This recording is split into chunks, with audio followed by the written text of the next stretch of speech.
She posted a story. Why do guys always want to know where you are? So controlling. I screenshot it and sent it to her mom with, "Tell her I won't be asking anymore." 3 hours later, her mom was calling me begging to talk this through. I, 29 male, have been with my girlfriend Hannah, 26, for 3 years. We moved in together last year. Split everything 50-50 on a 2-bedroom apartment downtown. Here's the thing about asking where your partner is. I only started doing it because she kept having emergencies that required me to pick her up at 2 a.m. from random addresses, 4 times in 2 months. Each time, she'd be drunk, crying, saying her friends abandoned her. Being the idiot I was, I'd throw on clothes and drive across town. The 5th time, I asked her to share her location with me. Just for safety. She lost it. You don't trust me? This is so toxic. My ex used to track me everywhere. Fine, I dropped it, but I started noticing things. She'd say she was at her friend Olivia's place, but Olivia would post Instagram stories from Miami. She'd claim to be working late, but her company's building would be dark when I'd drive by after my gym sessions. Small lies that didn't add up. 2 weeks ago, she posted that story. The one about controlling guys who always want to know where you are. Tagged her 3 closest friends. Got 47 likes. I was sitting on our couch when I saw it. She was supposedly at a work conference in Chicago. Had been sending me photos all day. Her at panels, networking events, the hotel room. Except I recognized the hotel room. It was the Marriott downtown, 15 minutes from our apartment. I didn't say anything, just screenshot her story and sent it to her mom with, "Tell her I won't be asking anymore." Then I packed a bag and went to my brother's place. 3 hours later, Hannah's mom called me 17 times. I finally picked up. "Sean, sweetie, what's going on?" "Hannah's hysterical. She says you left without saying anything." "Ask her about Chicago, Gloria." Long pause. "What about Chicago?" "Ask her if she enjoyed the conference. Ask her which panels were her favorite." Another pause. "Sean, I don't understand." "She's not in Chicago, Gloria. She's at the Marriott downtown with someone, but apparently me asking where she is makes me controlling." I hung up. The text started immediately. From Hannah, from her mom, from her sister. I turned off my phone and went to sleep.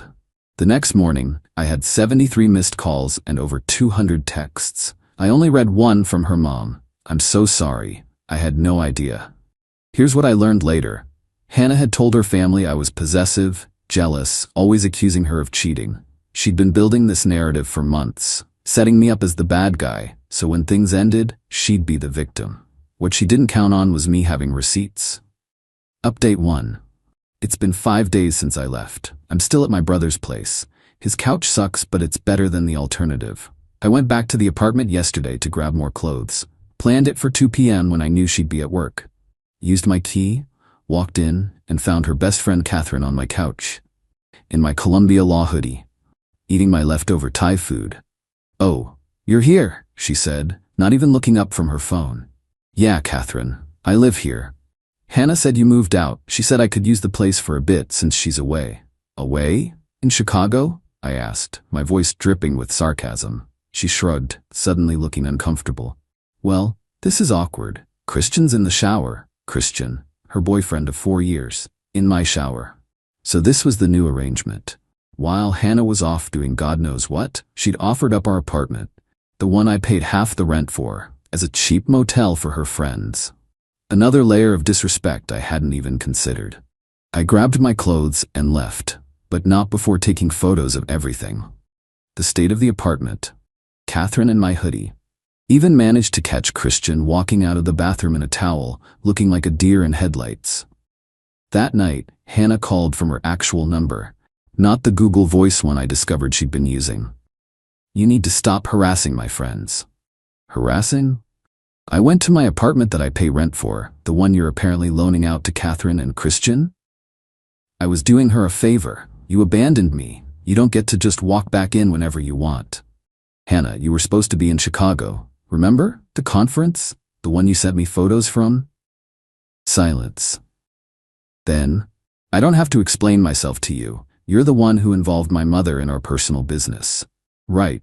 Because posting about our relationship to your 1,200 Instagram followers is totally different. That's not the same thing." "You're right.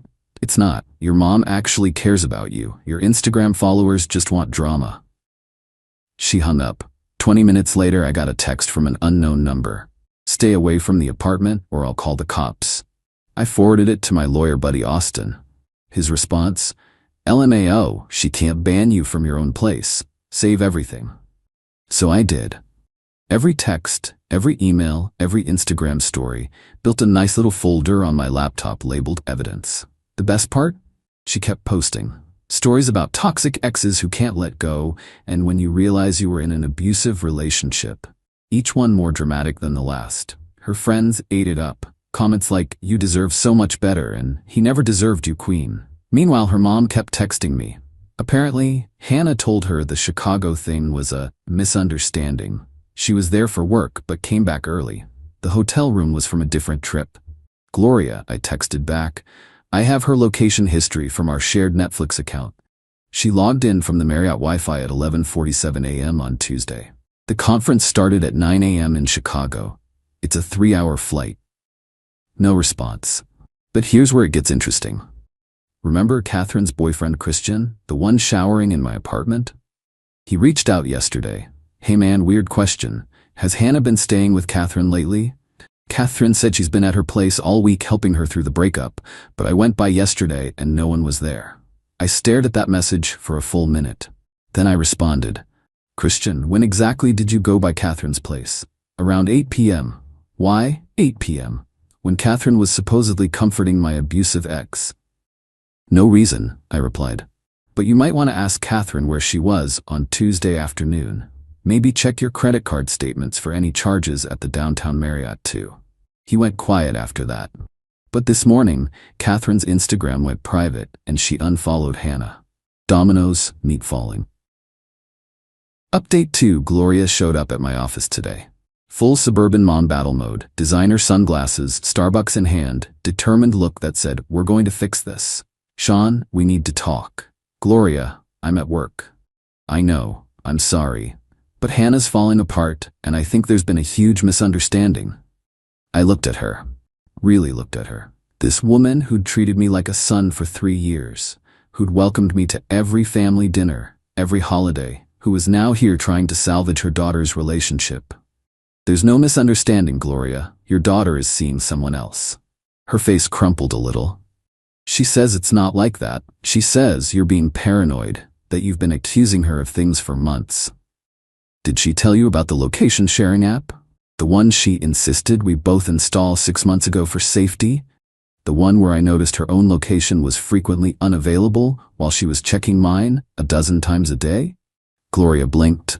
What app? Or did she mention the credit card charges? The hotel rooms on days she was supposedly at her friend's? The Uber rides to addresses I don't recognize at 3 a.m.? Gloria sat down hard in the lobby chair. She said you were making things up. I have screenshots, Gloria, bank statements, everything. She was quiet for a long moment. Then, who is he? I don't know, and honestly, I don't care anymore. That was a lie. I cared. I cared so much it felt like someone had reached into my chest and squeezed, but I wasn't giving her the satisfaction. She's my daughter, Gloria said finally. I have to believe her. I know. She left after that. But something must have happened because 3 hours later, all hell broke loose. Hannah called me screaming. Actually screaming. I could barely understand her through the sobs and the rage. You turned my mother against me. You psycho. You absolute psycho. Hannah, calm down. Don't tell me to calm down. She froze my credit cards. She said if I'm adult enough to cheat, I'm adult enough to pay my own bills. Oh, so Gloria did some digging of her own. That's between you and your mom. This is your fault. You did this. No, Hannah, you did this. You posted that story. You lied about Chicago. You've been lying for months. I wasn't. It's not. She took a shaky breath. Okay, fine. You want the truth? I've been seeing someone. Happy? But it's your fault. You're boring. All you do is work and go to the gym and talk about your stupid investments. There it was. The truth, finally. Wrapped in blame and accusations, but still the truth. Okay, I said. Okay? That's it? Okay? What do you want me to say, Hannah? You cheated. You lied. You tried to make me look like the bad guy to cover it up, and now you're facing consequences. What else is there? I want you to fight for me. to care. I did care. For 3 years I cared. I picked you up at 2 a.m. whenever you called. I paid for your car repairs when you maxed out your credit cards. I defended you to my friends when they said you were using me. I cared so much, I ignored every red flag. That's not? You don't understand. With him, it's different. It's exciting. He makes me feel alive. He's not afraid to have fun. He even came to your mom's last Labor Day barbecue and actually talked to people instead of hiding by the grill. She stopped, realizing what she'd said. But the damage was done. My mind raced through the faces at that barbecue. He's married, isn't he? I asked, the pieces clicking into place with sickening clarity. The sob that came through the phone was answer enough. Jesus Christ, Hannah. Don't judge me. You don't understand what it's like. The connection we have. You're right. I don't understand. I don't understand how you can blow up a 3-year relationship for someone who won't even leave his wife for you. He's going to, he promised. I actually laughed. Couldn't help it. Hannah, they never leave their wives? Never. You're wrong. You're just bitter and wrong, and I hung up. Blocked her number. Blocked her on everything.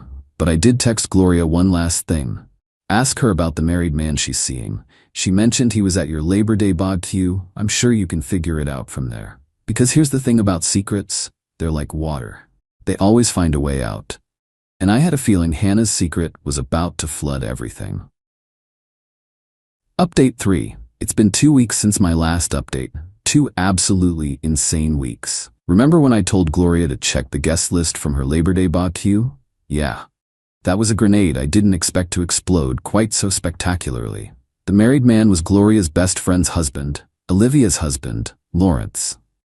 The same Lawrence who'd been at every family barbecue, every birthday party, who had 2 kids and a pregnant wife.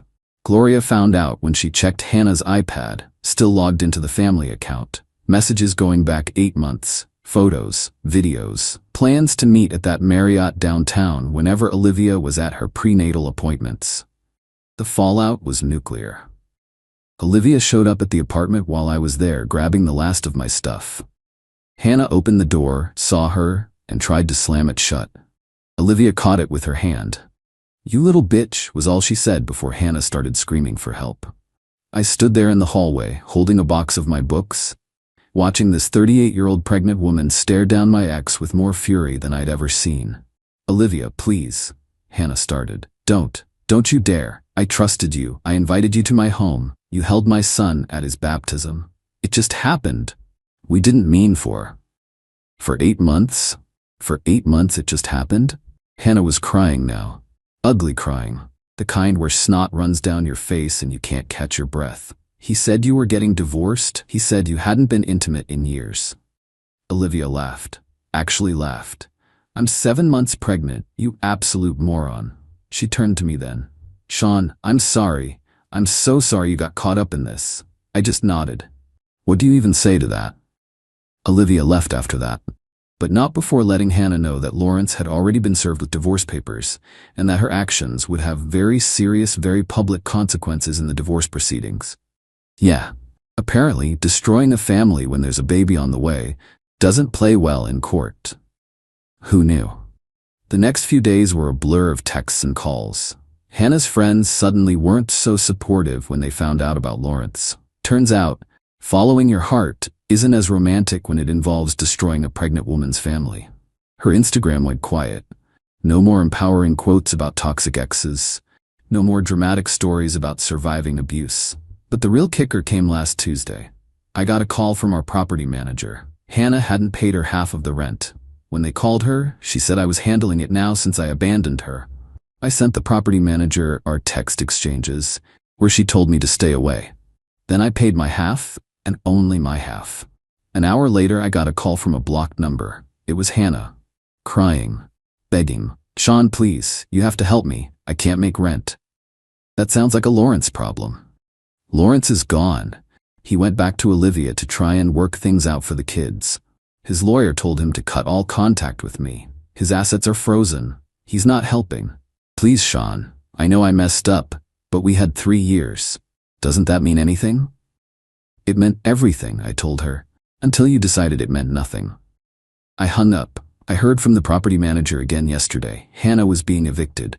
She had 30 days to vacate, She'd called her mom, but Gloria told her the door to their house was closed until she went to therapy and admitted what she did to everyone. Catherine won't take her calls. Turns out Christian found some very interesting charges on his credit card. Her other friends are gone. And Lawrence? Back to begging Olivia for forgiveness, apparently. As for me, I found a nice one-bedroom closer to work. My brother helped me move last weekend. It's smaller than our old place, but it's mine, just mine. Gloria still texts sometimes. Little updates about the family, apologies for not seeing what was happening. She mentioned Hannah's in therapy now, working through some issues. Good for her, I guess. But not my problem anymore. Oh, and that Instagram story that started all this? The one about controlling boyfriends? She deleted it. But screenshots are forever. And sometimes that's all the closure you need. Look, I know Reddit loves a happy ending where the cheater gets their comeuppance and the victim rides off into the sunset. But real life is messier than that. Yeah, she's facing consequences. Yeah, her life imploded. But I'm not celebrating. 3 years of my life just went up in smoke. I'm 29, starting over, sleeping alone in a new apartment that still smells like fresh paint and emptiness. Some nights I miss her. Not the real her, the lying, cheating version. But the her I thought I knew. The one who used to fall asleep on my chest watching Netflix. Who knew exactly how I liked my coffee. Who I was planning to propose to on our trip to Spain this summer. That person never existed, I guess. Or maybe she did once, before whatever happened that made her think destroying multiple lives was worth some excitement. I don't know. I don't have some profound wisdom to share. Sometimes people just suck. Sometimes you're the last to know. Sometimes you send a petty text to their mom and accidentally uncover an affair that destroys 2 families. Life's weird like that. Anyway, that's my story. Time to figure out what comes next. And no, before anyone asks, I'm not taking her back. Not now, not ever. Some things you can't come back from. But I did unblock her mom on Facebook. Gloria makes excellent banana bread, and she promised to drop some off next week. Small victories, right? That's all. Reddit. Thanks for listening to my mess.